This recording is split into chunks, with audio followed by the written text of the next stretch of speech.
کوم دی ځکه ما ډېر کسان لیدلي دي چې دوی بعضې شیان وایي نه پوهېږم چې وایي خو دعاګانې کوي. ډېر ښه ورور زموږ د نور ډېره اهمه خبره وکړله چې اکثر عرب دا کار کوي او دا خبره سمه ده د قرآن او حدیث له نظره چې کله هغوی دا سمع الله لمن حمده ووایي نو په دغه وخت کې نورې دعاګانې دي لکه یو بهترینه دعا دا ده چې ربنا لك الحمد ملء السماوات وملء الارض وملء ما بينهما وملء ما شئت من شيء بعد اهل الثناء والمجد احق وغيرها. صحیح ده دا دعاګانې چې دا ټول په څه شي کې راغلي؟ په حدیث کې راغلي. په څه شي کې؟ په حدیثو کې.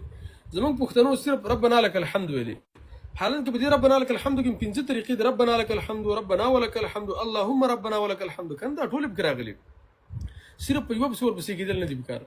نو دغه اوږدې دعاګانې دا د الله د نبي صلی الله علیه وسلم نه ثابت دي او دغه خلک زه اکثر ملګرو ته وایم که خارج کې اوسېږئ د عرب علماو سره منځونه کوئ، د هغې مانځه ته ورځئ، د هغې ځای ته هغې په مونځ